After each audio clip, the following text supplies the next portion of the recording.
नमस्कार बंधुगण, पवित्र संक्रांति एवं ओडिया नववर्ष उपलक्षे आपण मानक मोर हार्दिक शुभेच्छा और शुभकामना। बंधुगण, आजिर एई भिडियोटी कन्या राशि व्यक्ति विशेषों बहुत गुरुत्वपूर्ण अटे, कारण एही महाविशुभ पणा संक्रांति ठारू कन्या राशि व्यक्ति मानक जीवन में एक विराट परिवर्तन होगाकू जाउअछि। आपण माने जानती 29 मार्च ठारू शनिकर राशि परिवर्तन होइछि एवं पणा संक्रांति दिन सूर्य महाग्रह निजर राशि परिवर्तन करिवे। एहा व्यतीत एप्रिल 5 ठारू मंगल मध्य निजर राशि परिवर्तन करि सारिछन्ति। एहा प्रभाव रे एही पणा संक्रांति परठारू आपणक जीवन रे एक बड़ परिवर्तन हेबाकू जाउछि। तेबे एहार प्रभाव रे आपनकु केते मात्रा रे शुभ फल पाइबे एवं केते मात्रा रे अशुभ फल प्राप्ति हेबो से विषय रे जानिबा पाई आपण माने भिडियोटी को शेष पर्यंत निश्चय शुणन्तु। एहा व्यतीत एही पवित्र पणा संक्रांति ठारू आपणकर स्वास्थ्य, शिक्षा एवं प्रेम जीवन, भाग्य, वाणिज्य रे किपरि स्थिति रहिबो आसंतु जानिबा। नवग्रहों स्थिति किपरि रहिबो। जदि आपणकर कन्या राशि होइथाए ताहाले भिडियोटी को शेष पर्यंत निहाती शुणन्तु एवं भिडियोटी को लाइक करी चैनल को सब्सक्राइब निहाती कर दियंतु। आउ कमेंट बॉक्स रे जय जगन्नाथ निश्चय लिखंतु। राशि चक्र 12 गोटी राशि मध्यरु षष्ठ राशि हेउछि कन्या राशि। तो आपणक राशिर अधिपति हेउचंती बुध। तेबे सर्वप्रथमे आसंतु जानिबा आपणक स्वास्थ्य किपरि रहिबो। कुंडलीर प्रथम भाग होइथाए आपणकर स्वास्थ्यर भाग एवं आपणक प्रथम भागर अधिपति हेउचंती बुध। बुध आपणक सप्तम भागरे विराजमान अछंती। तेबे बुध आपणक सहित शनि एवं राहु मध्य आपणक सप्तम भागरे अछंती। तो आपणक स्क्रीन रिलेशन छोट बड़ प्रोब्लेम देखा जाई पारे। इन्फेक्शन, एलर्जी भली समस्या देखा जाई पारे। एहा व्यतीत जेतेबेले आपण बाहर को केउआडे जाउचंती सेतेबेले आपण ओवर थिंकिंग करंतु नाही। एबे आसंतु जानिबा आपणक शिक्षा केमिति रहिबो।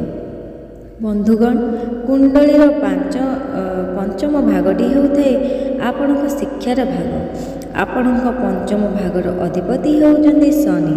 शनि आपणक सप्तम भागरे विराजमान होइछंती। तेबे एही पणा संक्रांति परे आपणकर पाठपढ़ार स्थिति बहुत भल रहिबो, कारण गुरुंकर दृष्टि मध्य आपणकर पंचम भाग उपरे रहुछि। पाठपढ़ारे आपण ध्यान देवे, आपणक मध्यरे ज्ञान बढ़िबो। किंतु शनि जेहेतु राहु सहित विराजमान अछंती, शनि एवं राहु एकत्र हेबा कारणरू श्रापित दोष बनुछि।